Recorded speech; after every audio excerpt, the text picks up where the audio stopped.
Hello everyone, it is me Vegeta T23 and welcome back to my new What If. Today we're talking about what if Saiyans and Tuffles had an agreement. I'd like to thank Deku on Discord for providing me with his fan art of my OC. He did a good job, but as always there are some things I'd like to fix. First off, the most important of all, the beard. I mean, come on. My eyebrows are usually red in Imperfect Master of All Instincts, and my suit is black and blue instead of blue and yellow pads. With this, I actually really like it, and I thank you for the contribution. If you'd like to contribute your own fan art, I'm on Discord, so you can join my server and send the fan art there.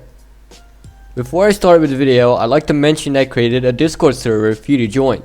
The link is in the description of this video, so if you'd like to join in and talk to me and the rest of my fans, it's there. I'd also like to mention that I created an Instagram so you can survey my very uninteresting life. I mainly post OSU stuff. Now back to the video. In the last part we discussed how Zeno arranged the tournament and how everything is going to unfold. Knowing what kind of shit they have on their plate, they decide to end Black quickly, so they go to the future. They failed because Black long surpassed them, and also Zamasu joined the party. Broly was then taught Kaioken. Then Broly taught everyone else it for exchange for Super Saiyan Blue evolution. They then went back to the future and turned the tables on the two mortal haters. With the recap out of the way, let's continue the what if. Remember when I said Kakarot took Zamasu on? Yeah, he had a trick up his sleeves. His plan was to split Zamasu from Black and then contain him using an ancient technique which Kami taught him back on Earth prior to the trip to the future. Broly helped him get Zamasu away from Black, and then they performed the technique. They sealed the jar with a spell as Vegeta took care of Black. It was easier said than done as Vegeta had to whip out his Kaioken to combat Black. But Black's power grew so fast that Vegeta was found by Broly on the ground, gasping for air. Broly then realized he has to fight himself, because no one has the same potential as him. So he went to fight his counterfeit. Broly managed to wipe the floor with him using Super Saiyan Blue evolution and Kaioken times 10. Black had no way out as both had the same potential, and he did try pushing his limits like Saiyans usually do. But he was met with a speech from Broly. Broly explained to Black that he can't use his Saiyan cells to the fullest because he doesn't know that new body of his, as he never used it. And just like that, Black was defeated. Was Black felt weak and unable to continue, Broly disabled Kaioken and went to his normal Super Saiyan Blue and finished Black off. With that, the future got saved completely, so no future Zeno or any of this BS. They get back using future Vegeta's time machine as they say their goodbyes. The next day, Daishinkan came over to Earth and asked of Kakarot and Vegeta. The two appeared almost instantly when they sensed him. Daishinkan then explained how there is a Zeno Expo, and since they're the ones responsible for the tournament, they should be there to watch the two universes fight for their mortal level bump up. The two agreed with no buts and went with Daishinkan, ditching their training session. At the expo, Kakarot sees Kaba and two more Saiyans. They both figure they're fighting for their own ranking. The tournament then soon starts after Daishinkan's speech, and the first to fight are Basil and Kale, a Saiyan with actually quite a huge power level, but she's extremely calm. The fight begins and Kale seems to be not herself, seeing the reaction from her Saiyan friends. She was berated, beaten, and tormented in front of everyone. Kale then just quit resisting after some time, and Basil thought he killed her, but she sprung right back up. Kale then began muttering how she's useless and a coward, which turned her angry and making her aura explode. Everyone observed the transformation. The Universe 6 Saiyans were astonished by the performance. But our Saiyans were just looking on as to what this green glow is, as they've only seen it with Broly. Kale then went berserk, going into her legendary Super Saiyan and trashing Basil around.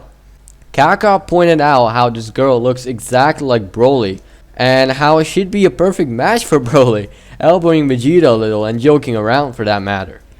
Vegeta grinned, then observed. He noticed she has no self-control, just like Broly didn't have his at first. She single-handedly defeated Basil and then went for Kaba, but she regained consciousness just as she was about to spill his guts all over the floating pod. First round was won by Universe 6. Next up was Lavender and Kaba, and that fight went just like in canon with Gohan. So did Caulifla and Bergamo, except Caulifla had no Super Saiyan Blue, but simply outsmarted the wolf by throwing him out of balance. Universe 6 proved useful and eligible for the tournament. However, on the other end of the arena on their own pod, a certain person caused the two Universe 7 Saiyans out of a match, and the two agree. Daishinkan has no problems with them throwing hands with the mysterious being. The person takes his cover off, revealing himself as Toppo. The two Saiyans notice something odd about him and take notice of it, roughly knowing what they're up against.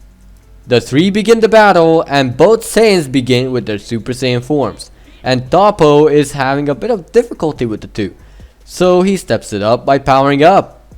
The boys are in for it this time and decide to go blue, and they do. Toppo then has to unleash all his power against them since he got cornered by two Saiyan gods, which actually surprised him. In the end, the two won, and Toppo told them they're his new arch enemy, and how his sworn ally, Jiren, will defeat them with no problems at all. The two look in amazement as they hear those words, and get excited to meet this unknown person. With the expo done, they're transported back to their home by Shin. Now that they know the tournament is set, and now that they know it's very soon, they gotta prepare for the worst and also gather competitors. They decide to keep it low-key to not cause any riots or anything. There's only one problem. Vegeta is not going, as he has a kid on the way. But Whis fixes that very quickly, using his staff to warp time, delivering newborn Bola, because Vegeta discussed the name with Bulma, and so Bulma won that battle against Vegeta. I mean, it was her turn to name a baby anyway. With that nuisance out of the way, Vegeta is in. Now for the rest of the warriors. They pretty much appoint everyone as in the original. So we have our Saiyans, of course, making that contestant limit be filled halfway already. Elder Vegeta, Vegeta Jr., and Ginger, so that's already 8. The last two are actually Roshi and a Saiyan Tuffle hybrid named Goma, which is an exceptional fighter, which figured out how to push further than Super Saiyan 3 in a way using his Grade 8 form. They settle on those fighters, and with that, the 10 warriors are ready to rumble. Since the whole thing took less than a few hours for all the competitors to gather up, they're all just chilling and eating Capsule Corp, getting to know each other better with the Tuffle and Roshi, since only Kakarot knew those two. There was an all-you-can-eat buffet, and the Saiyans were enjoying it quite a bit. So with all that, they're just chilling and talking before the big tournament. Shin arrives roughly a day later to come pick them up at Capsule Corp, and they get ready for the tournament. Shin then tells them all to group up next to him as they're waiting. Before they know it, they get to the tournament arena, transported by Kaioshin, as they wait there.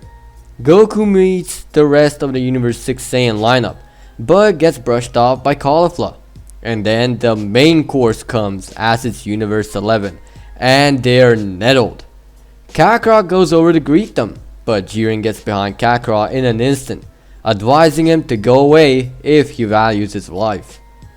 Kakarot knows Jiren is not the kind of person to play with and backs away, but still curious just how powerful Jiren is, eager to throw hands with him. With that, the ring is repaired and Daishinkan begins the speech, as well as the rehearsal of all the tournament rules from the start to the end. That also clears up the confusion around the elimination part of the tournament and how their entire universes are going to get erased from existence once they're all eliminated. With that said, Daishinkan announces the start of the tournament, and well, the tournament starts. With that, we're leaving things be for now. Thank you for watching. If you vouch for me to pass my driving test, then click dislike. But if you liked the video, hit that like button. If you'd like me to cover your idea in the near future, comment down below. And as always, peace out.